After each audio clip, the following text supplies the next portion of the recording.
Hi, everyone. I just wanted to check in because this week you have the opportunity to use outside sources for your next paper. And so, an outside source is a source that I do not give you to read um, for the essay. So, for example, you had to watch the Purity Ball video. You also had to watch the video about gender from YouTube, as well as read Men and Boys Are in Crisis. So those are the foundational essays or texts for essay number three, but you do get to kind of go in and use an outside source. However, I still don't want you to use Google. It's not an efficient way to work. So I'm going to show you how to use CCP's library databases, which is where I want you to get outside sources from now on throughout your whole career at CCP. One, because you pay for it, and two, because again, it's an efficient way to work. So I'm going to share my screen,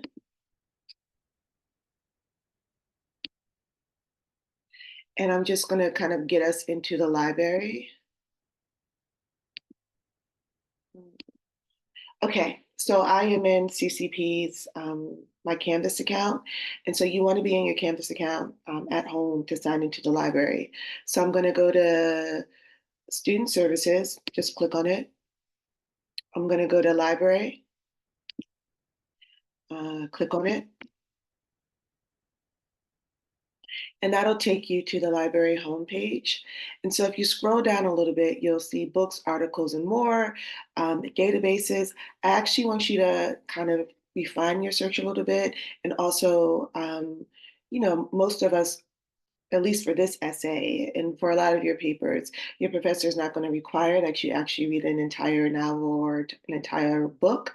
They're going to ask for you to kind of get articles. So you're going to go to databases, click on A to Z database list.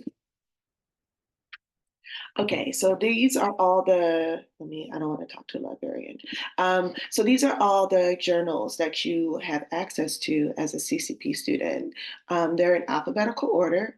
And so there are a few that I like for this class, and as well as if you're doing current events, or if you're in a class where you need like a broad range of articles, right? Like you're not sure what you're looking for, it's kind of more current, and it's kind of like in a broader topic. So the ones that I like the most are, it's in alphabetical order. So the first one I'm going to click on is E for EBSCOhost, and EBSCOhost is here. And we have ebooks, but you want to kind of go to, because again, I'm not requiring you to read an entire book. So you want to go to just EBSCOhost.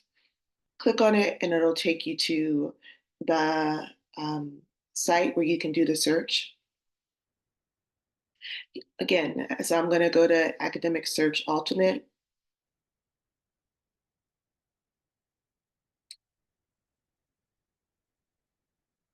And then you're just going to, it works just like Google. So you're just going to put your search terms in, and then make sure you click on full text so that you have the full article. If you don't click on full text, you might get an abstract, which is a summary of the article.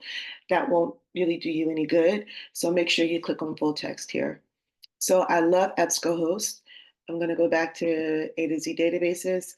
Another really usually user-friendly one is Opposing Viewpoints. I would recommend Opposing Viewpoints that you start here first.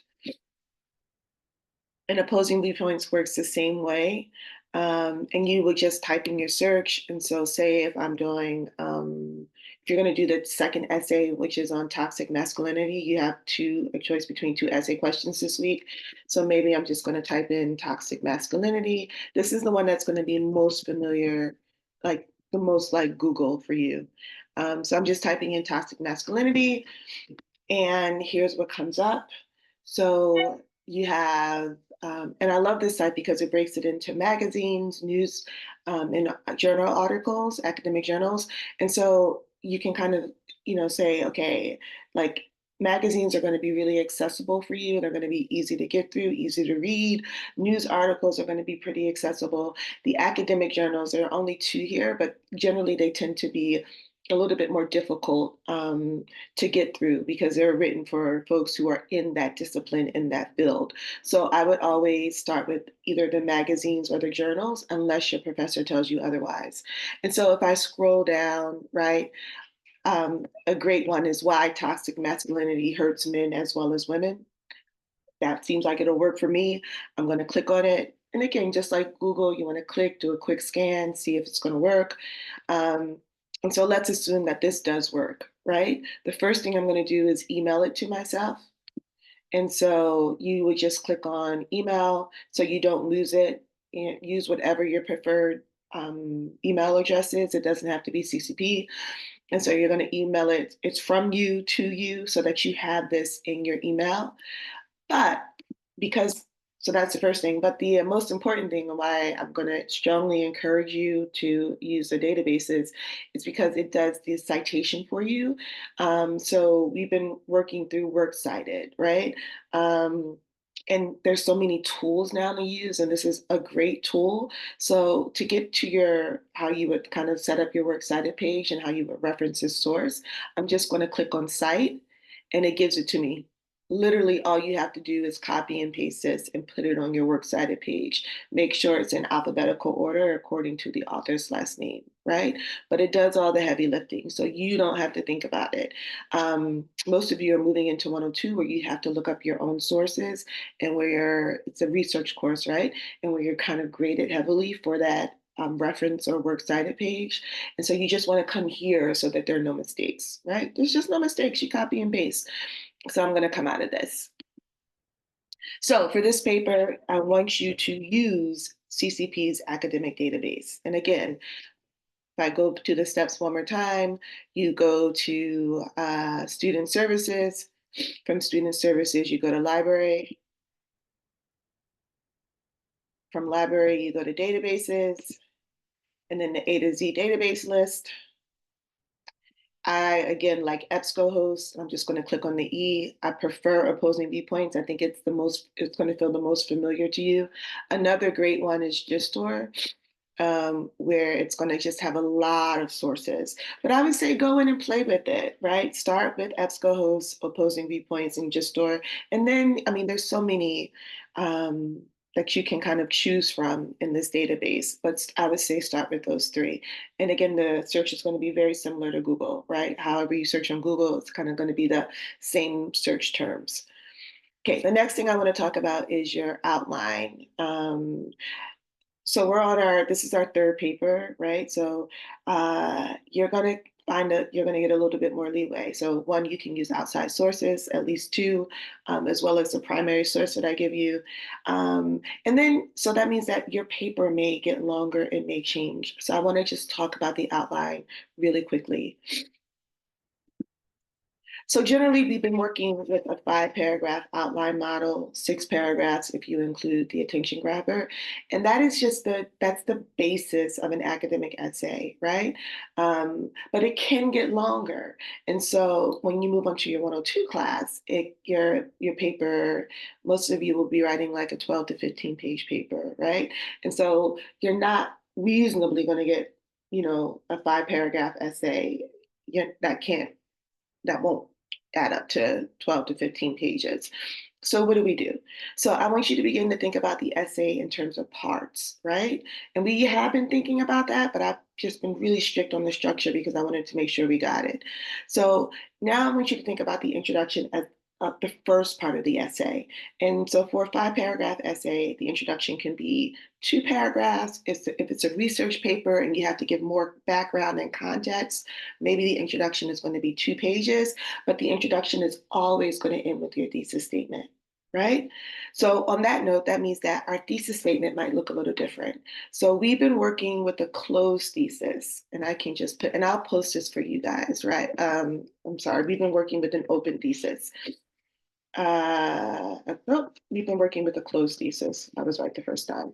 So a closed thesis is when I kind of state my position and we have those 3 points. That's what we've been working on because that kind of outlines your essay, right? And like once I have my points, I know what my body paragraph is about or my body uh, about.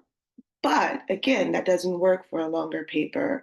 And so what we want to shift to is an open thesis. And so what an open thesis does is it kind of states your position, but it leaves out the points. So the points are not stated, which I kind of put here. And again, I'll post this for you.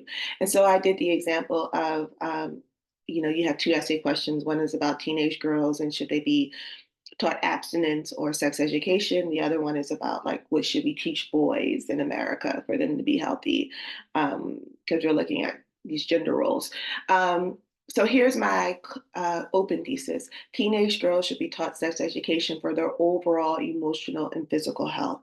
I do not have three clearly stated points because I might want to add on. So for example, maybe my first point is if I'm talking about emotional health, maybe I'm going to say, okay, I want them to be taught sex education to improve their self-esteem, right? My second topic sentence, if I'm still focusing on mental health, right, or emotional health, I want them to be taught sex education and self-esteem, maybe so that they have ownership of their body, right? And maybe that like will help, like pride in their body and pride in who they are, whatever, however I'm going to define it. For physical health, maybe I'm going to talk about that they know how to take care of their body. Maybe I'm going to have a paragraph. And now that gives me three, right? But maybe I also want to talk about STDs that if by doing it this way, I'm going to STDs. We're going to do STDs, and maybe I still have another paragraph that I want to talk about, right? So STDs, and maybe I still want to talk about the physical health, ownership of their body. Oh, maybe if I'm talking about younger kids, it can prevent abuse, and if a girl understands her body, then maybe that it can be preventative against sexual abuse or childhood abuse. And so maybe I'm going to talk about abuse, right? And so again, I have this broad, I'm narrowing it enough that my thesis, I have something to talk about that's not too broad, but I don't have those 3 points. And what that does is it gives me room to write. And so I can start with 3 paragraphs or 3 body paragraphs, depending on the needs of the paper and how long your professor is requiring it to be. Or I can just kind of continue to add paragraphs, right? Because I kind of want to continue to develop my point. So again, an open thesis just gives you more room to write. So I want you to maybe think about for this paper, if a closed thesis does not work for you, maybe using an open thesis. Um, and that's it. So again, I will post this so that you have it, but I want you to move away from this idea of a 5 paragraph essay, and I want you to begin thinking about the essay in terms of parts, right? Here's my introduction. What do I need for my introduction to be solid and for it to meet the requirements that the professor has? Here's my body, right? What does my body need for, again, for it to be solid and for it to meet the requirements of the professor? And then here's my conclusion, right? And so, as you broaden it, your body can be 5 paragraphs, it can be 8, right? Bare minimum, it should be 3. But it depends on the needs of the paper. The conclusion can be 1 paragraph, it can be 3, right? It depends on the needs of the paper. So start thinking of it in parts. So I'm going to stop my share um, and come out of this. And again, I'll post this for you. Okay, the last thing I want to talk about is the possibility of a strike. I'm hopeful that we won't go on strike, but if we do, what that means is that um, I won't have access to you. Generally, like during a strike, I'm not supposed to. That's the point of a strike, right? I'm not supposed to answer emails or grade papers or any of those things. Um, Having said that, we've been on strike before, and generally, it does not really impact your grade. Hopefully, well, no, it won't impact your grade. Or when the semester ends, right? So that's on us as faculty and on the college as administration to make sure that you get what you need from this semester. So even though I think the strike may feel nerve wracking for you all, if it does, please be aware that we will make sure that you're good. Um, yeah. So I know it could be nerve-wracking, but I don't want you to worry about your grade or your progress in this course. Um, and that's it. Um, Fingers crossed we don't go on strike. But if so, I just wanted to kind of put that out there. All right. So, as always, email me if you have any questions. Good luck, good luck, good luck. You got this. We are so close to the end. Just hang in there. Take care. Bye bye.